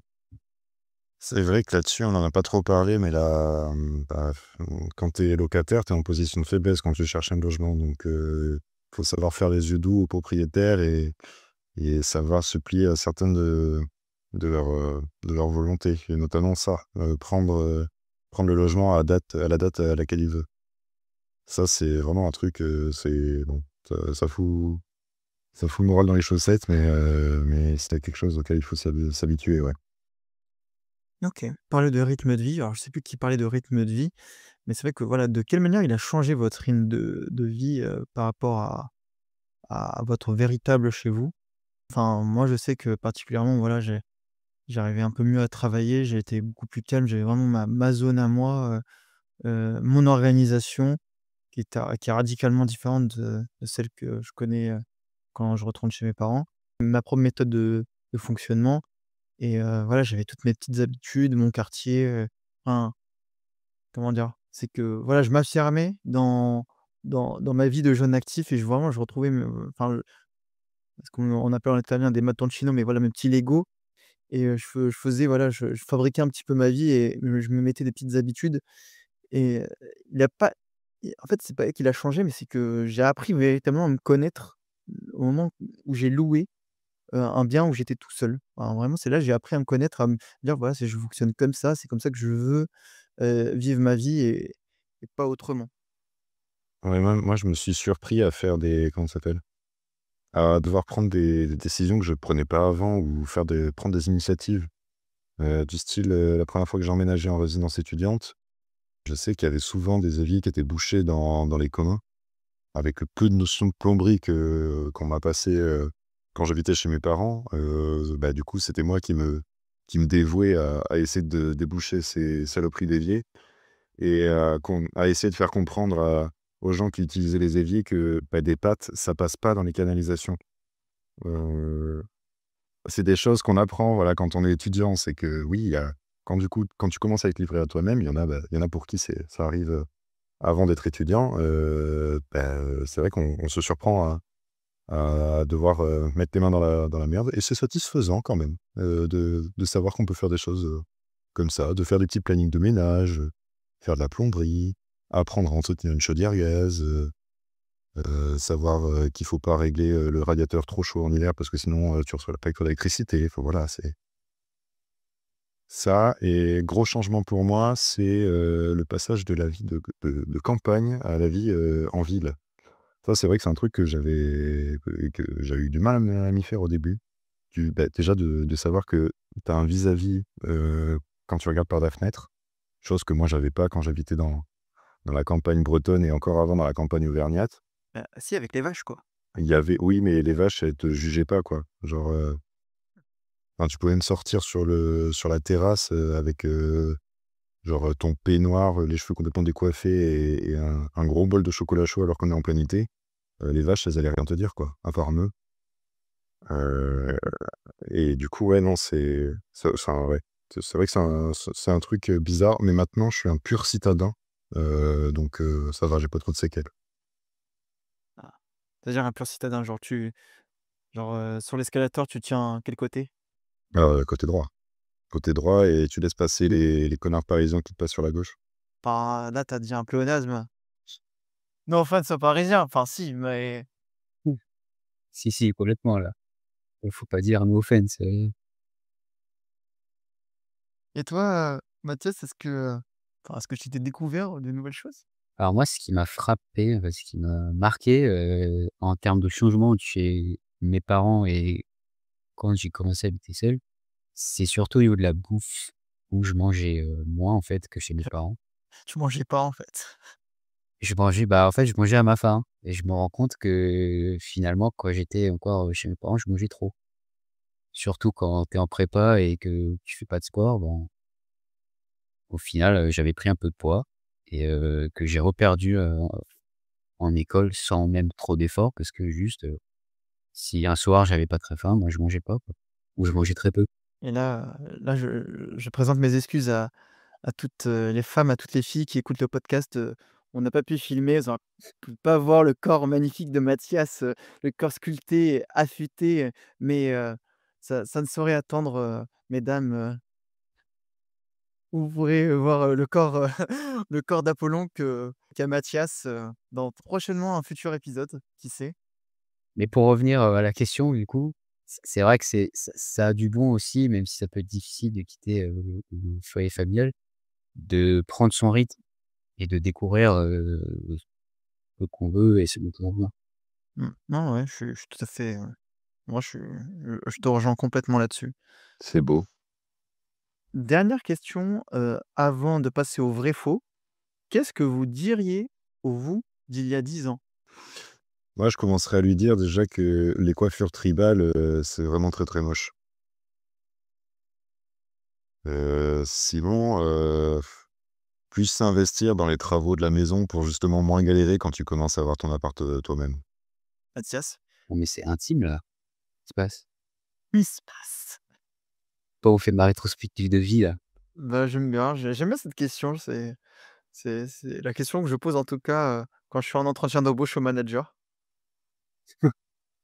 C'est moi qui pose des questions en entretien d'embauche, hein. Je lui dirais de se faire plus confiance, d'oser plus de choses, de s'ouvrir aux autres, Tu regrettes? que je regrette, de ne pas m'être ouvert aux autres. Ouais, plutôt? Bah, oui, en quelque sorte, ouais. Je pense que j'ai raté pas mal d'occasions dans ma vie à cause de ça. Ouais, mais regarde, aujourd'hui, tu ressembles à Timothée Chalamet, donc Timothée, allumé, ouais. Timothée, je crois Chalumeau, hein, je pense que c'est je pense que c'est plus ça. Et toi, Gaël? Au toi d'il y a 10 ans? À part les coiffures tribales? que l'herbe est pas forcément plus verte, dans le pré d'à côté. Qu'il faut pas forcément réfléchir à comment dire? Il faut savoir faire la part des choses entre ce qu'on aime et ce qu'on sait faire. La plupart du temps, c'est lié parce que quand on aime quelque chose, on s'investit dedans. Mais, c'est pas parce qu'on dit que prendre telle voie, c'est bien qu'il faut forcément la prendre. Des fois la vie elle est mieux quand elle est vécue, près des choses qu'on a toujours connues. Très bien, non, ouais, je comprends. Ben, merci beaucoup pour ces réactions. Alors, c'est la fin de l'interview. On va commencer maintenant la nouvelle partie sur le vrai faux. Je vais vous donner des affirmations et vous allez me dire si vous êtes plutôt d'accord, pas d'accord. Vous êtes prêts? Les propriétaires ne veulent pas louer aux étudiants. Mais non, je suis plutôt pas d'accord. Ça peut rester une bonne affaire pour les proprio parce que tu restes quand même assez longtemps.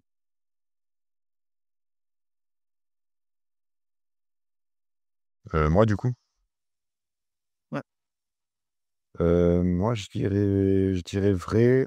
On l'a pas forcément connu, mais, bon, ça m'arrive des fois de lire des articles et de m'intéresser à la société et naturellement, les propriétaires vont tendre de moins en moins à la location longue durée. Ils vont plus se tourner vers des trucs style Airbnb ou alors ne pas louer du tout parce qu'ils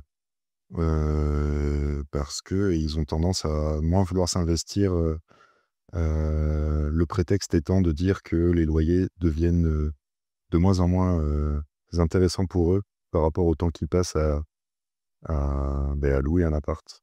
Donc je pense que les étudiants sont les premières victimes puisque, c'est pas forcément des gens qui restent longtemps là-dessus. Je suis pas d'accord avec toi, Mathias. Et en tout cas, dans la croyance populaire, c'est pas des gens qui veulent, rester longtemps au même endroit, quoi. Il est impossible de trouver un logement sans garant. Je peux pas trop dire, moi, j'ai un garant, donc je peux pas témoigner. Heu, du coup, sans garant, mais on a quand même la garantie de l'État, la garantie visale, qui peut faire, lieu de garant. Est-ce que les propriétaires, apprécient ce genre de profil ou pas? J'en sais rien. Je suis tombé sur un propriétaire qui voulait que des garanties visales. Ah oui, donc il y a les OK. Il y a les 2 extrêmes. Ouais, il y a les 2 et je pense qu'il y a aussi l'extrême dans l'autre sens, effectivement. Qui doit être Mais plus fréquent. c'est ça. Donc je sais pas, dans l'absolu, je dirais comme ça, à l'instinct, que c'est plus impossible de trouver un logement sans normes. Ouais, je dis pareil. Les résidences crous sont les seules options abordables. Non, il y a des bonnes affaires encore, mais c'est comme on a dit, faut savoir il faut avoir un peu de chance et de réussite. Moi, j'ai trouvé des bons logements sur Le Bon Coin, mais ça devait être quand les propriétaires venaient de les mettre en ligne. Donc faut toujours être un peu à l'affût, parce qu'on n'est jamais à l'abri d'une bonne surprise. Et après les résidences crous, ça reste toujours, intéressant, mais bon, des fois, il y a plus de place même dans les résidences crous, donc c'est peut être compliqué. Moi, je vais dire vrai, parce que j'ai envie que l'État se bouge le cul à développer cette solution, parce que comme l'a très bien introduit, Rocha, sur son podcast, ça va devenir un vrai enjeu et je pousse aussi les gens à faire leur dossier, même s'ils ont l'impression que c'est perdu d'avance. Il faut quand même faire un dossier Crous, c'est jamais enfin, dans le meilleur des cas, pour avoir des bonnes surprises. Surtout si vous allez dans des villes, qui sont pas forcément, les plus plébiscitées par les étudiants. Les propriétaires exigent toujours plusieurs mois de loyer d'avance. Plusieurs mois de loyer d'avance pour la caution? Oui, tout à fait. Même des fois des loyers d'avance, dans 2-3 mois de loyer d'avance versés directement. Oui, en général, le loyer la caution, j'ai jamais vu en dessous d'1 mois de loyer. Donc, déjà quand tu arrives, faut payer le 1er mois plus la caution, donc tu es au moins à 2 mois de loyer quand tu emménages. Donc, je dirais vrai. Moi, je dirais vrai. Par contre, si on vous demande d'avancer plusieurs mois de loyer, quand c'est pas la caution, mais bien, plusieurs mois de loyer, fuyez, parce que c'est pas légal du tout ça, en France. On ne peut pas avoir d'animal de compagnie dans une location étudiante. Moi, je dirais faux. Je dirais faux parce que c'est interdit, il est interdit d'interdire, d'avoir un animal de compagnie. Il est impossible de négocier le loyer avec un propriétaire. Bah, ça me paraît compliqué, surtout comme on a dit qu'on est les locataires sont pas en position de force, donc si on commence à être, exigeant là-dessus, ils vont pas se priver à mon avis pour passer à quelqu'un d'autre. On ne peut pas louer son logement pendant les vacances. Je crois que c'est illégal ça, donc c'est vrai, J'aurais dit vrai aussi, ouais. même si ça n'empêche pas, certains de le faire.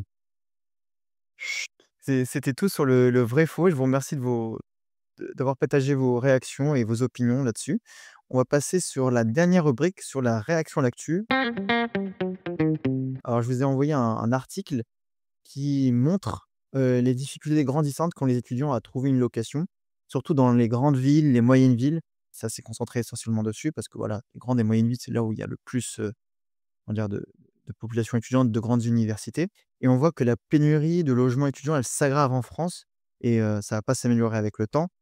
Surtout pour les petites surfaces qui concernent notamment les étudiants, car il y a beaucoup de raisons à cela. Je ne sais pas si vous avez entendu parler, mais la location de passoires thermiques pour certains appartements va être impossible. En plus, il y a de plus en plus de propriétaires qui convertissent leur logement en logement Airbnb, en location touristique et en plus, on a les, baisses de construction neuve, donc ça va pas en s'améliorant et c'est on nous dit que même dans la plus grande ville, donc à Paris et dans d'autres grandes villes, la demande, elle dépasse largement l'offre. On se retrouve même à une centaine de personnes, enfin plus d'une centaine de personnes pour un seul et même bien. Donc c'est devenu, LinkedIn, hein. C'est vraiment devenu LinkedIn, un poste pour 100 candidats. Maintenant, c'est devenu un bien pour, 100 futurs locataires et du coup, il y a beaucoup plus de complications, beaucoup plus de difficultés pour les étudiants non boursiers qui sont souvent sans soutien parental et donc ils peinent à trouver un logement. L'alternative, c'est la colocation, mais c'est vrai que voilà, ça, c'est de plus en plus prisé dans les petites villes et il y a même alors, il y en a 2 cas extrêmes. Le premier cas, certains, pour les cas, c'est devenu tellement inabordable qu'ils ont décidé de renoncer à leurs études, donc tout simplement, purement et simplement. Et il y en a d'autres, pour les familles les plus aisées, qui ont décidé de clairement et simplement faire l'achat d'un bien immobilier. Enfin, ça reste minoritaire, mais c'est quand même présent, ça existe. Enfin, je sais pas, vous, ce que vous en pensez de cette situation-là? Bah, malheureusement, encore une fois, ça va toucher plus durement les plus précaires, quoi. Donc il y a ce problème-là. Après, il va falloir régler ce problème. Tu parlais des passoires thermiques, bah, c'est une des problématiques aussi, c'est qu'on veut concilier l'écologie avec tout ça. C'est-à-dire que, il va falloir faire certains compromis et je pense notamment je crois qu'on taxe de plus en plus, non, les résidences secondaires déjà? Ouais. Oui, oui, c'est le cas. Donc ça déjà, faudrait peut-être aller plus dans ce sens-là, d'inciter les gens à ne pas avoir plusieurs logements et à louer ceux qui peuvent. J'ai une opinion bien tranchée là-dessus. Pour moi, effectivement, là, il faut vraiment réformer la multipropriété, enfin, dans le sens où là, pour le coup, c'est une énorme hypocrisie des propriétaires, vis-à-vis du marché locatif, qui est en train de se dérouler sous nos yeux et depuis plusieurs années. À Lyon, il y a eu, plusieurs scandales déjà avec des affaires de plusieurs propriétaires qui essayaient de s'arranger pour ne pas louer certains de leurs logements, pour, du coup diminuer l'offre et augmenter, considérablement les loyers. Je crois qu'au niveau du parc de logements à Lyon, il y avait, 20 des logements qui étaient, qui n'étaient plus louables, parce qu'il manquait de rénovation, parce que les propriétaires décidaient purement et simplement de juste, pas les rénover parce que flemme. La plupart du temps, ce sont des multipropriétaires et pas des propriétaires. Il faut faire attention à la grosse distinction entre les 2. À Paris, en fait, si on a commencé à mettre en place les encadrements de loyer, c'est tout simplement parce qu'il y avait effectivement, la spéculation immobilière qui tournait plein régime et qui fait que, il y avait des acteurs de multipropriétaires qui se permettaient de ne pas de volontairement ne pas louer l'appartement pour faire monter ces loyers-là. C'est pour ça que c'est si compliqué de récupérer un logement squatté aussi. Ça vient pas de nulle part ça. C'est pas juste, purement et simplement, le gouvernement qui est allié avec les squatteurs. Ça n'existe pas et ça n'a jamais existé. Donc non, il va falloir, vraiment régler ce problème-là parce que là, pour l'instant, ça touche les étudiants, mais ça ne touche plus que les étudiants. Moi, j'ai emménagé récemment dans la ville de Caen. C'est une ville de 100 000 habitants et même ici, on commence à rencontrer des problèmes de logement. Des logements indécents qui sont loués. La ville est passée en zone tendue récemment. Il y a des propriétaires qui refusent de faire leur rénovation.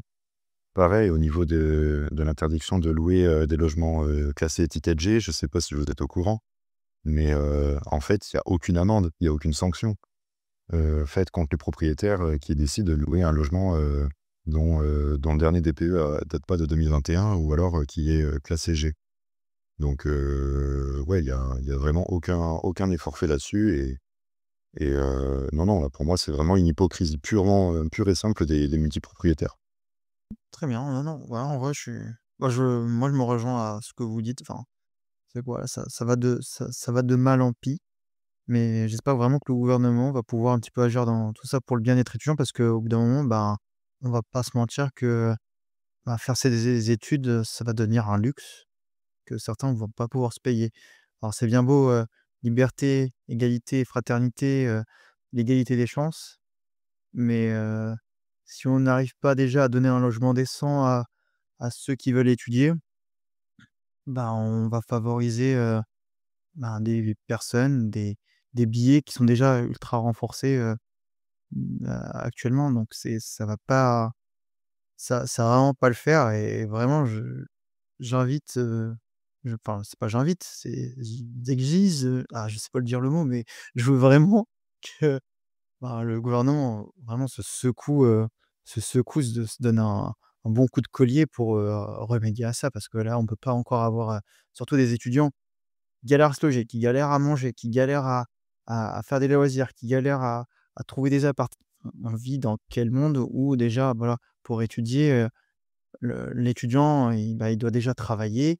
En plus, l'étudiant, quand il sort d'école, il doit déjà avoir, 10 ans d'expérience.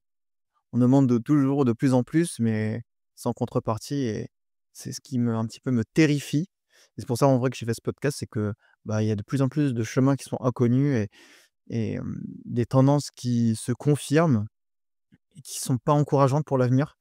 Donc c'est sur, ces belles paroles, que je remercie tous les auditeurs d'avoir écouté cet épisode. J'espère que vous en avez appris un peu plus sur tout ce qui est les finances, l'aide, comment louer au mieux, un appartement, quels étaient les pièges à éviter, qu'est-ce qu'on peut apprendre, quels sont les avantages, les inconvénients, quels sont les conseils pour au mieux trouver son appartement et quelles étaient, on va dire, les bases de la location. Et j'espère que vous avez appris un peu mieux à connaître Gaël et Mathias à travers leur expérience locative. Je vous remercie, Gaël, Mathias, pour, d'être intervenus. C'était, vraiment intéressant de vous écouter. Merci à toi. Ah bah, merci à toi. Et ben, c'était, Gaël, Rocha, Mathias, c'était pour After School et nous, on se dit à plus!